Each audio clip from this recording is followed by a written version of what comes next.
have not been successful in making it the law of the land. The closest I came was about 8 years ago when we had a comprehensive immigration reform bill. 4 Democratic senators, 4 Republican senators, and I was among them, worked for months to try to address our immigration system. We came up with an agreement. It was no mean feat. It is a complex area of law. It is a controversial area of law. It is an area of law that changes almost by the day. And we were trying to find a solution to all of the challenges it presents. To think that we are a nation of immigrants and then to reflect on our history on immigration is to leave one puzzled. Most of the time, we have been against immigration despite the arrival of new people on our borders. Occasionally, when we're building a transcontinental railroad, we would invite people from China in to take the backbreaking jobs, only to categorically exclude them from immigration in the meantime. It is hard to explain, understand, or appreciate where we stand on immigration. When I hear the Republican leader come to the floor and criticize President Obama for DACA, I have to say that it's personal to me. I was writing letters to President Obama, my former Senate colleague from Illinois, begging him to do just that, and he did. In creating DACA, he gave the Dreamers a fighting chance. 780,000 of them came forward. These were young people who were brought to the United States as toddlers and infants and children, not because of a personal decision, but a family decision. They grew up here, went to school here, believed they were part of this country, only to learn in a quiet moment of honesty from their parents that they didn't have the necessary paperwork and they had to be extra careful or face deportation. I thought that was a heartbreaking conclusion for their time in America and introduced the DREAM Act. And when we could not pass it, I asked President Obama to do what he could to help, and he did. I thank him for it, still to this day. But DACA, if it was stretching executive power, was certainly reflective of where the American people are on this issue. No apologies. The American people don't hold these young children, now grown, responsible for that family decision. They want to give them a chance. They want to give them a chance to earn their legal status, to earn a path to citizenship. No apologies here. These are wonderful young people who make America a better country, and we need them to be part of our future. So for those who come to the floor and are critical of DACA, I just tell you, take a couple minutes and meet these young people. I've come to the floor over 100 times telling their personal stories. They are a great source of pride, not just for me, but for this nation. Now we face some problems on our border, and we have for some time. And they are challenges that are very real. Mr. Mayorkas, who's taken over as the head of the Department of Homeland Security, is a person I willingly and anxiously supported for that job. He has a personal family story in immigration, but more importantly, he has a depth of experience that is almost impossible to find in other places. He is trying to come together with the leaders in Central America to fashion a plan for order on the border, and it's difficult. It's true that larger numbers are coming to the border this time. The senator from Kentucky said earlier that they believe they have a right to break federal law. I couldn't disagree with him more. They are presenting themselves at the border under the law of asylum in the United States so that they can be judged as to whether or not they are eligible to come into this country. That is the process, but it is broken down because of the numbers presenting themselves at the border and the backlog of cases. 1.5 million cases pending. We don't have enough judges. We don't have a procedure that is sensible and humane. We need all of that, and it's not going to happen the day after tomorrow. Part of it depends on us. It is one thing to come to the floor and lament the situation with immigration in our country. It's another to roll up your sleeves and say, let's do it. Let's solve it on a bipartisan basis. And it's certainly an imperative in a 50-50 Senate that any immigration be done on a bipartisan basis. I stand ready to do that in the Senate Judiciary Committee, and I think colleagues even on the Republican side agree with me. As tough as it may be, we need to tackle these issues and not ignore them as they have been ignored during the last 4 years. That's going to call for some cooperation, some compromise on both sides. But we owe it to our country to do the right thing to make our immigration system sensible, logical, and fair. I don't want to go back to those moments under the Trump administration of zero tolerance, when over 2,000 children were forcibly removed from their parents, sent into a bureaucratic never land, and then were only reunited, and not all of them have been.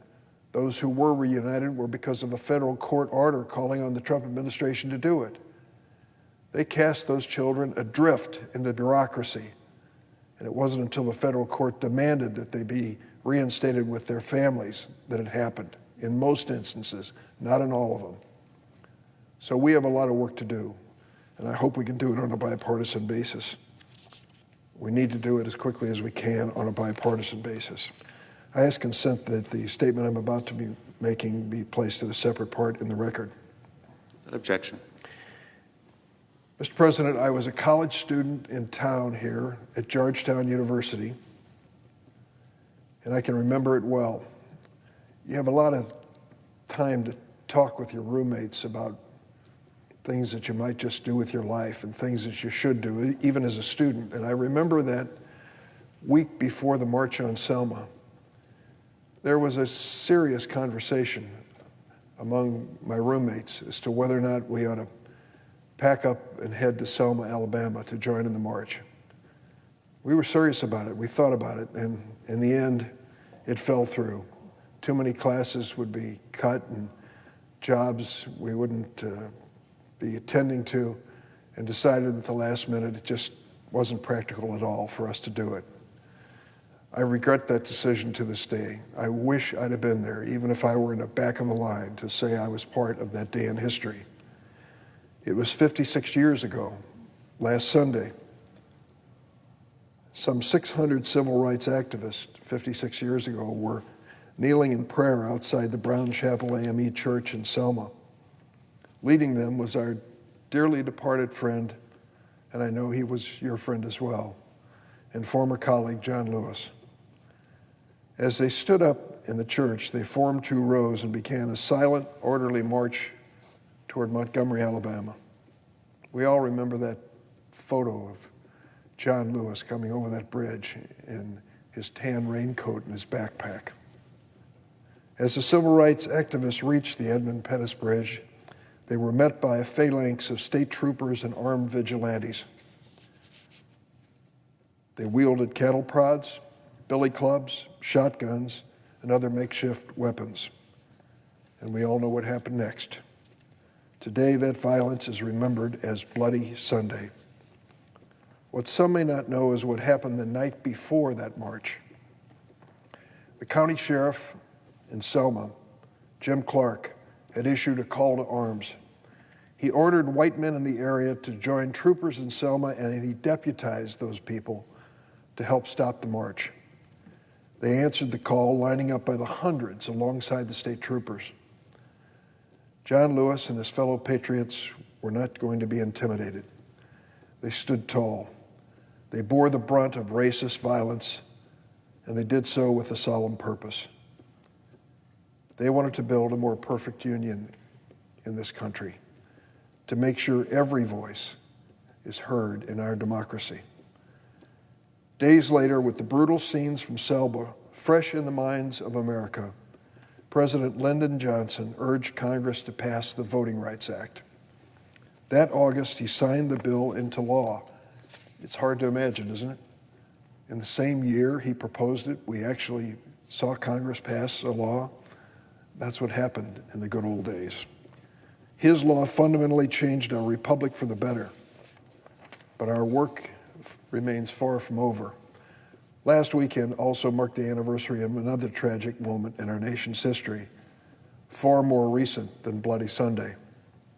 It was 2 months ago, on January 6th, that a violent mob stormed through the halls of this Capitol building. Like the vigilantes in Selma, they too were answering a call to arms, except this one wasn't issued by a county sheriff. It was issued by the former president of the United States, Donald Trump. The failed insurrection of January 6th not only left 5 people dead, but like Bloody Sunday, it left a permanent stain on our nation's history. Make no mistake, though more than a half a century stands between these 2 dark days for democracy, they are part of the same thread that sadly has run through American history: racism. Racism weaponized to deny full citizenship to Black and brown Americans. The mob violence that we personally witnessed on January 6th in this building was not an aberration. It was the continuation of a sad chapter in our history. For months, former President Trump had sowed doubt about the legitimacy of the 2020 election. He claimed that widespread voter fraud had allowed Democrats to steal it from him. "Stop the steal," they chanted. We know that President Trump's claims have no basis in reality. Just 2 days ago, the Supreme Court finally dismissed the last remaining case brought by Trump supporters to push the big lie. The Supreme Court didn't buy it. In fact, no court bought it. The former president has never let facts stand in his way, has he? In fact, he claims to know exactly where this supposed voter fraud transpired. Cities like Philadelphia, Atlanta, Milwaukee, and Detroit, coincidentally cities with large populations of Black and brown voters. This is no coincidence. President Trump and his enablers believe they were entitled to victory because they don't think that every American should have an equal vote in our democracy. President Trump's efforts to overturn the election are just the most recent example of a decades-long movement to suppress voters of color. I've spoken on this floor before about investigations I conducted as chairman of the Subcommittee on Civil Rights and Human Rights in Senate Judiciary. I took the show on the road. I traveled to Ohio and Florida, where lawmakers at that time were considering making it more difficult to vote, requiring IDs. And this was before the Supreme Court's disastrous decision in Shelby County. That ruling opened the floodgates. It allowed a number of state legislatures to enact discriminatory restrictions on voting that would no longer require approval from the Department of Justice. That decision was a repudiation of the sacrifice John Lewis and his fellow patriots made on Bloody Sunday. We must learn from our history, whether it was 56 years ago or just 2 months ago, and we must recognize the fundamental right to vote is still under attack. Just last week, the Supreme Court heard arguments in a case that could further fracture the Voting Rights Act by limiting the effectiveness of a provision that allows voters to challenge discriminatory restrictions. And lawmakers in 43 states have already introduced more than 250 bills this year to restrict voting access. Mr. President, this book, One Person, No Vote, was written by Carol Anderson, a professor at Emory University in Atlanta. I read her first book, White Rage, contacted her, and we're friends. I think her analysis of Reconstruction, Jim Crow, the Great Migration, and all that followed is the most lucid presentation I've read about that chapter in history. And in this book, she goes directly into the issue of voter suppression. One of her observations is worth repeating on the floor of the Senate. She refers to what is known in history as the Mississippi Plan, I'll read a few sentences from this book. That became most apparent in 1890 when the Magnolia State passed the Mississippi Plan, a dizzying array of poll taxes, literacy tests, understanding clauses, newfangled voter registration rules, and good character clauses, all intentionally racially discriminatory, but dressed up in the genteel garb of bringing integrity to the voting booth. This feigned legal innocence was legislative genius, evil genius. Virginia Representative Carter Glass, like so many others, swooned at the thought of bringing the Mississippi Plan to his own state, especially after he saw how well it worked. He rushed to champion a bill in the legislature that would eliminate, quote, eliminate the darky as a political factor in less than 5 years, close quote. Glass, whom President Franklin Roosevelt would one day describe as an unreconstructed rebel, planned not, quote, not to deprive a single white man of the ballot, but to inevitably cut from the existing electorate 4/5 of the Negro voters in Virginia. One delegate questioned him, will it not be done by fraud and discrimination? Glass responded, by fraud, no. By discrimination, yes. Discrimination, why that is precisely what we propose, to discriminate to the very extremity permissible under the federal Constitution, with a view to the elimination of every Negro voter who can be gotten rid of legally, without materially impairing the numerical strength of the white electorate. In those days, they were very direct and honest about their ambitions in voter suppression. What is the explanation these days? If we don't believe that there was massive fraud, and there was not by any objective measure in the 2020 election, why are so many legislatures in the business now of reducing the opportunity for Americans to vote in their states? Why? If they can't sell an idea, they just want to change the electorate, and perhaps that will lead to victory. But at what cost? The most enduring legacy of Bloody Sunday is the legislation that helped inspire the Voting Rights Act. We must now draw from this moment in our history a lesson to be realized that the promise of what that legislation, full and vibrant democracy, made up of all Americans of every color and creed, is still an aspiration in this country. We have an obligation not just to restore the Voting Rights Act, but to build on it, to make it stronger and more comprehensive. Fortunately, President Joe Biden's administration has indicated it's ready to do just that. Last Sunday, in honor of the 56th anniversary of Bloody Sunday, President Biden signed an executive order calling on the federal government to make it easier for Americans to register to vote and access the ballot box. While this executive order was a welcome announcement, we need to act as well in Congress. As chair of the Senate Judiciary Committee and a co-sponsor of the John Lewis Voting Rights Act in the last Congress, I look forward to working to restore and strengthen the Voting Rights Act in the months ahead. Though our friend and colleague is no longer with us today, his legacy towers over us. We stand on his shoulders and those of all the American heroes who bled on the streets of Selma in 1965 and long after. We must carry on their fight for equality, and we can begin by enacting a bill the House of Representatives passed last week, the For the People Act. This bill would prohibit voter roll purges, as we've seen in states like Ohio and Georgia, modernize and strengthen voter registration systems and ballot access. I would say to the other party, don't be afraid of the voters. In this democracy, they have the last word, and denying them the right to vote is no strategy for a great political party.